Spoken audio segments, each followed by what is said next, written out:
I'll give you just one reason why the any day argument is weaker. The reason any day argument is weaker is Allah is saying Ar-Ruh is descending on any day towards Allah. For how long? By our count, how long? 50,000 years, right? But doesn't Jibreel alayhi salam come down every year in Ramadan? تَنَزُّلُ الْمَلَائِكَ وَالْرُّوحُ فِيهَا بِإِذْنِ رَبِّهِمْ مِنْ كُلِّ أَمْرٍ. Right? So that this the math doesn't math. Why is Jibreel alayhi salam mentioned separately in this ayah? The angels rise up and so does Ar-Ruh. So they say that this is because of his, excellent status, his, unique status with Allah. And we find that in the Quran also, Allah has given him a unique status, Some Mufassirun, Alusi mentions this in his Tafsir, Ruh Al-Ma'arij. He mentions that on Judgment Day, the angels will rise. The angels are supposed to be the guardians of human beings. Yursil alaykum hafadha. But there are angels whose job is to guard those angels. And they're all rising together. So there's layers of, by the way, that means above us, a level above us are the angels who are protecting us. And a level above them are angels who are protecting those angels. These are levels. And what are levels called? Al-Ma'arij min Allahi dhil Ma'arij. Right? So there's a connection to that term. وقيل ملك عظيم يقوم وحده يوم القيامة صفا ويقوم الملائكة كلهم صفا. It's also been said that this is referring to a great angel who will stand. One row is just for him, and the other rows are for the angels. وقال أبو صالح. Then it gets weird. We have some weird opinions in Tafsir too. They don't go back to a hadith of the Prophet ﷺ, not directly anyway, but they get pretty interesting. So I'll share. I don't agree with them, but I'll share them with you for the purpose of academic honesty. He says, Abu Salih says, خَلْقٌ كَهَيْئَةِ النَّاسِ وَلَيْسُوا بِالنَّاسِ. There's some other creation, Ar-Ruh, other than angels, other than people. They're not people, but there's some other creation. What other creation? I don't know. It's just Ruh. So that's all he says. Then there's actually an opinion that this might be referring to human beings. I will strongly disagree with this opinion as we go further. I'll share with you why this is not, the souls of human beings are going to rise, because human beings are not rising on Judgment Day. If this is a reference to Judgment Day, human souls are not rising on Judgment Day. They're being elevated, and they are, the rising is a much separate incident. Okay.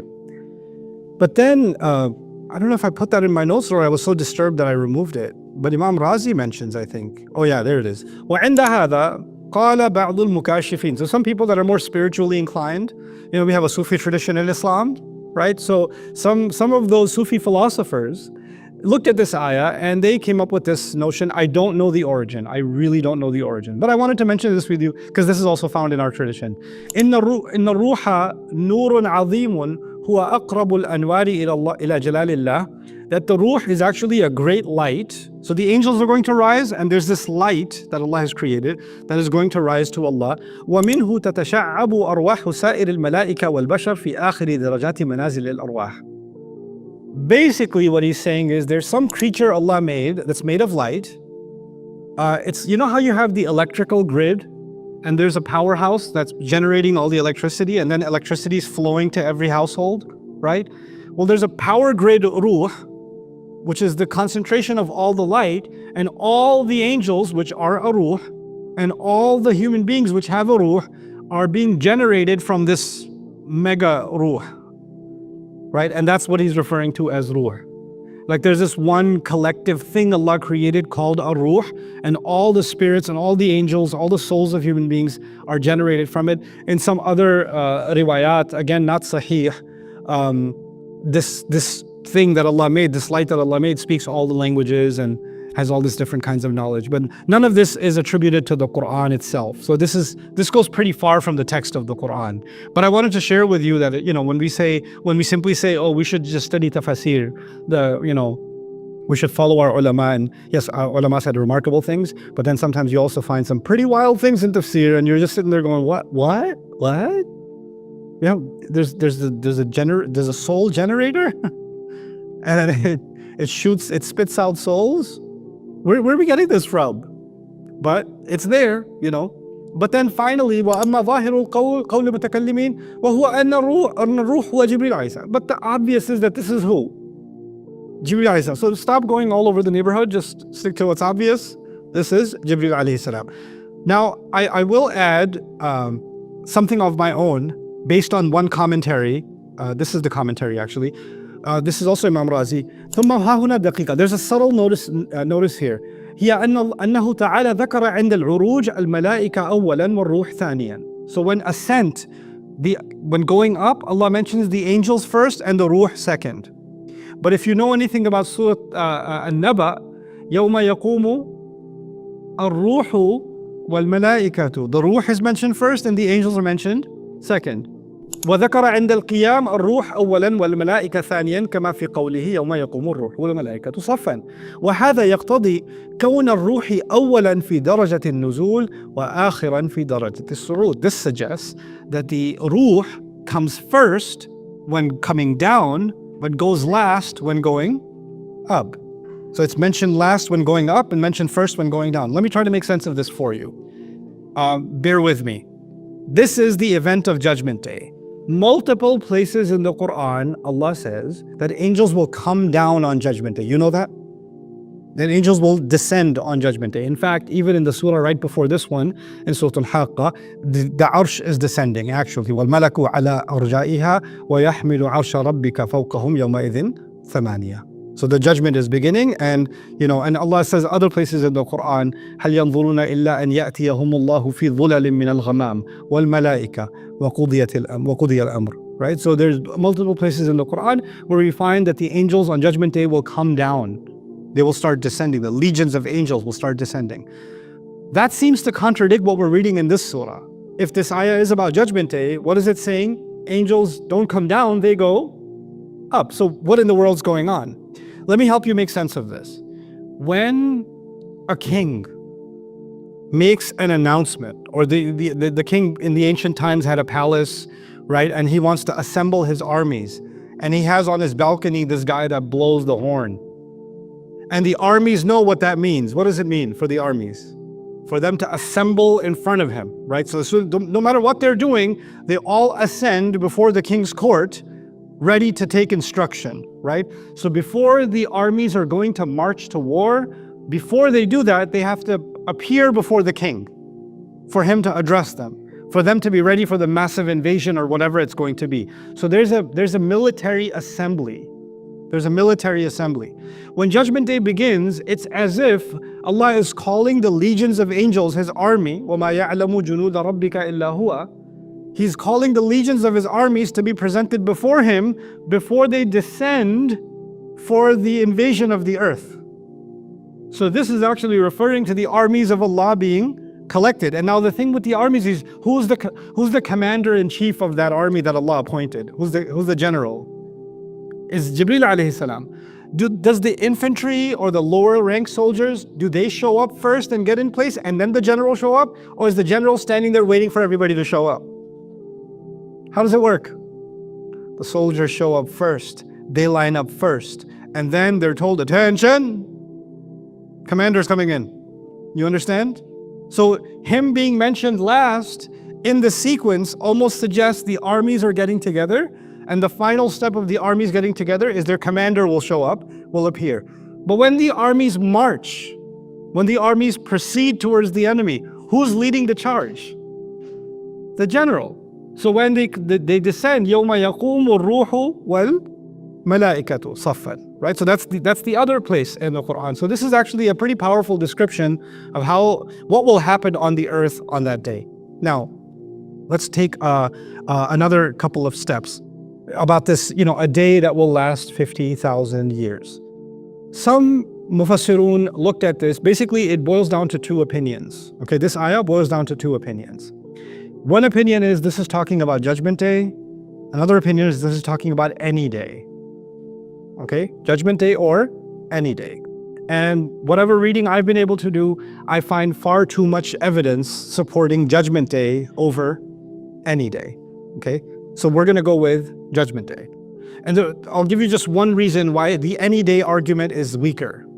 The reason any day argument is weaker is Allah is saying Ar-Ruh is descending on any day towards Allah. For how long?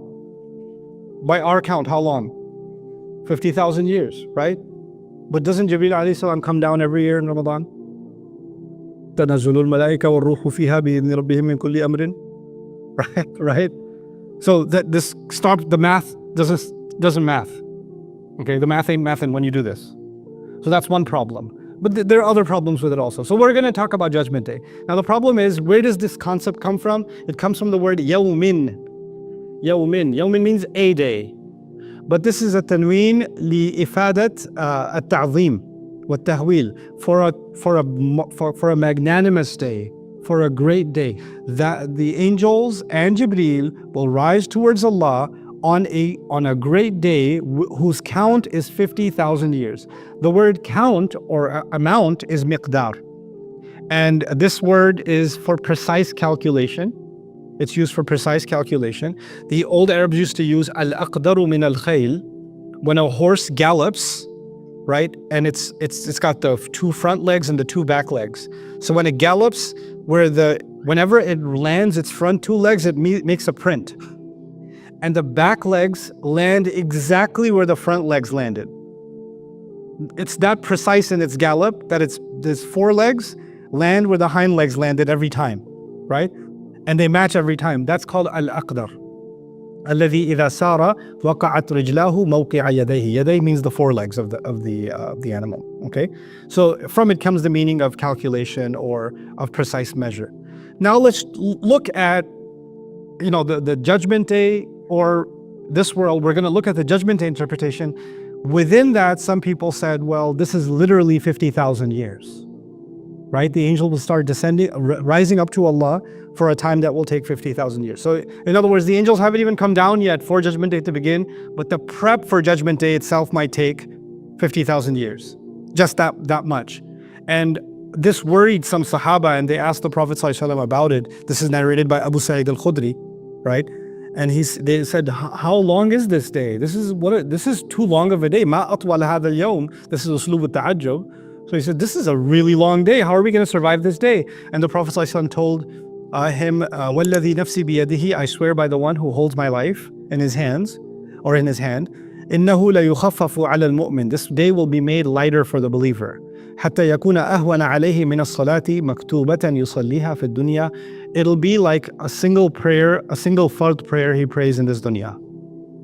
This is teaching us time will work differently for believers, and it will work differently for disbelievers. You notice the language up top was لِلْكَافِرِينَ لَيْسَ لَهُ دَافِعٌ.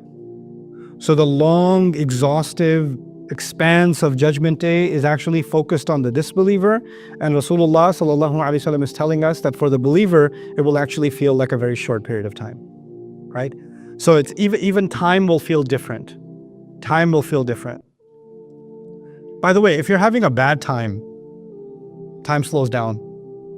And if you're having a good time speeds up, right? Believers on Judgment Day, I'm pretty sure, they're in the shade of Allah. They're al-akhilla on that day. Allah is their wali on that day. Yes, there'll be some nervousness, but after that, they're having a good old time. But the kuffar is a different story. In fact, if you look at the description of kuffar on Judgment Day, they sound as if they're already in hell. Even though they're not in hell yet, they sound like they are. Okay?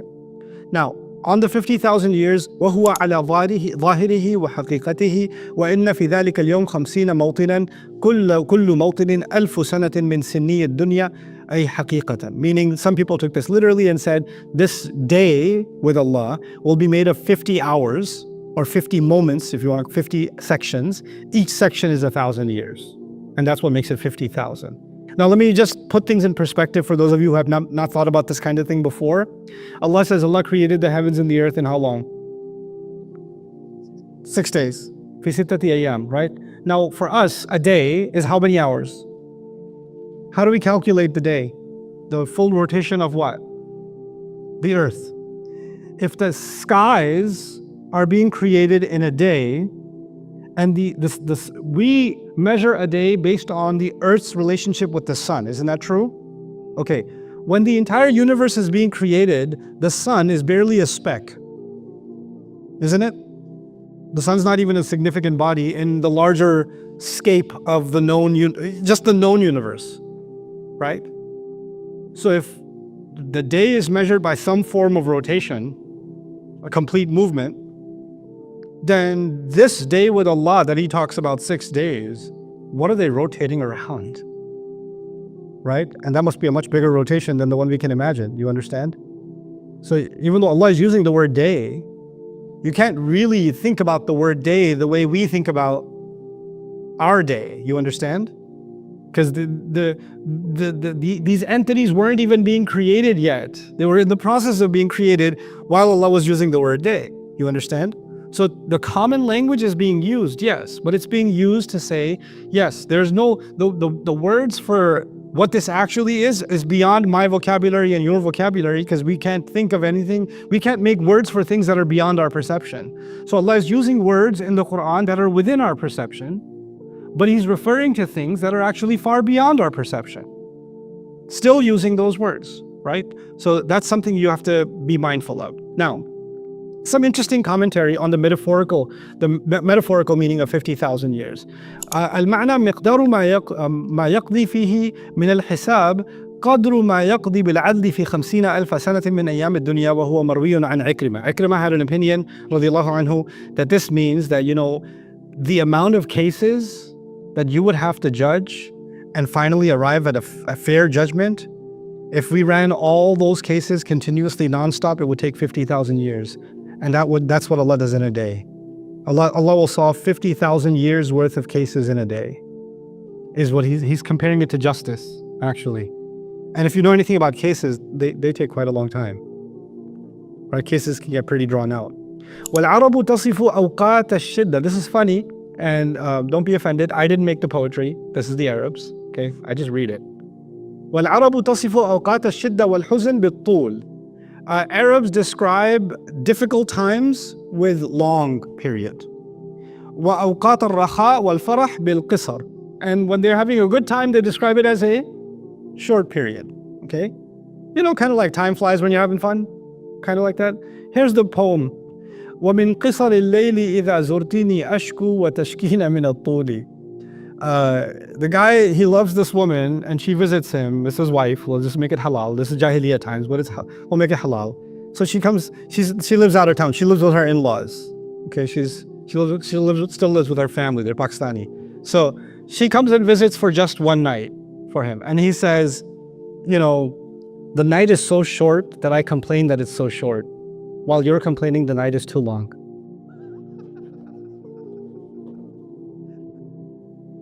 Yeah. Anyway, so the other reading is not. وقيل الكلام بيان لغاية ارتفاع تلك المعارج وبعد مداها على سبيل التمثيل والتخيل والمراد أنها في غاية البعد والارتفاع. So others are saying this is not literal. 50,000 is an expression to describe how far. It's actually not even talking about time, it's talking about distance. And this is an important concept that you should be aware of. In physics, obviously, we have 3 dimensions and now we have 4 dimensions and 5 dimensions, and quantum physics is taking us into many, many dimensions, right? That's what's happening. But at the very basic level, we all know we exist in times, we exist in time and space, right? And we use them interchangeably. Hey, how far are you? I'm 10 miles away. No, how far are you? I'm 20 minutes away. So it's either distance or time, right? And of course, in physics, you have light travels light years, right? So we're measuring time and distance kind of conflate with each other in this physical world, right?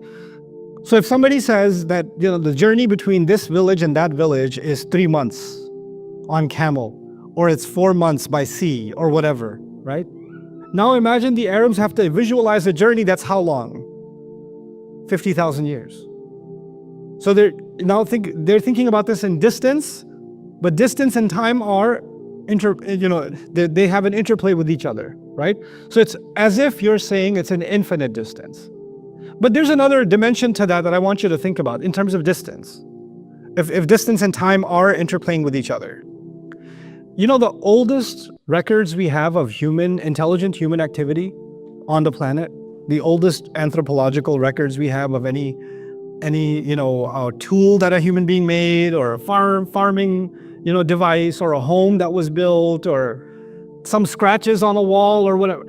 you could barely find anything past 10,000 years. Maybe, if you really want to push the imagination, 20,000. But that's most archaeologists, anthropologists won't even agree with you, right? That's how far back we can go. In other words, 50,000 years ago, if humanity existed, whatever they were doing, ain't nobody know. And my mind works in weird ways. I have this active imagination. So I imagine, once we got to farming a few thousand years ago, it's not long ago that we got to farming. Let's just say we got to farming 7,000 years ago. So it took us 6,000 to 7,000 years to get to satellites, right? To get to Wi-Fi, and to get to quantum physics, and to get to where we are now. It's this many years. Now imagine what kind of advancements would we have made in 50,000 years? Like just if this took 6,000 years, what kind of advancements can human beings have made in 50,000? And I don't think human beings before us were stupid. So if human beings existed, let's say 50,000 years ago, let's just play this game. If they existed 50,000 years ago, you think they took them 44,000 years before they figured out farming? You honestly think that? You know what I think? I think they were smart as us, maybe even smarter, and they advanced like we advance. And maybe it took us 6,000 years to get somewhere, maybe it took them 3.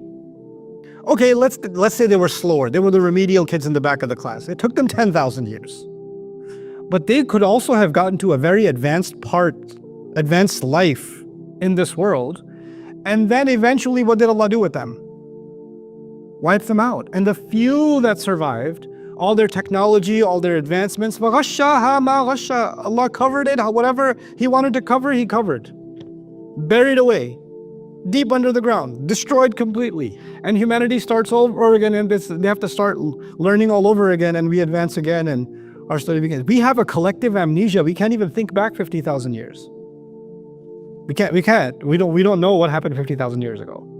So when Allah is saying kana miqdaruhu 50 alf sana, it's as if He's saying it's not just your lifetime, it's the entire humanity can't remember in their entire collective lifetime. It's longer than that. That's one day of journey. That day, subhanallah. So في يوم كان مقداره 50 ألف سنة. Ibn Abi Mulaika was asked, he narrates that Ibn Abbas radiallahu anhu was asked about this day, and he said something really beautiful. I really found it profound. He said, Ibn Abbas said about this ayah, Ayyamun sammaha Allahu ta'ala. These are names, these are days that Allah named, Allah described, because now He's saying, I don't know if this is not the same day as our day. So this is something called a day that Allah Himself named as such. وَهُوَ أَعْلَمُ بِهَا كَيْفَ تَكُونَ. And He knows better what exactly they're going to be or how they're going to be. وَأَكْرَهُ أَنْ أَقُولَ فِيهَا مَا لَا أَعْلَمُ. And I would hate to say something about them that I have no knowledge of. So He just acknowledged His utter lack of ability to grasp this relativity of time with the angels. One thing I'll add to that before we go on is, in physics now we know objects, the faster they move, the slower they experience time. So that's something we know now in physics to some level, right? So if an object is moving faster, time is slowed down for that object. It feels time moving slowly, okay? Now imagine how fast must the angels be moving that a day feels like how long? 50,000 years. Like this might be a commentary on the unfathomable speed of the angels, that a day's journey to them, time slows down for them so much that it feels like 50,000 years. So time works very differently, and the relativity of time is something that's very clearly, explicitly mentioned in the Book of Allah. Now, okay, there are other places in the Quran where Allah does mention, a day that's the amount of 1,000 years. But you'll notice in those places, mimma ta'uddun is mentioned. And in this ayah, mimma ta'uddun is not mentioned, meaning from what you can count.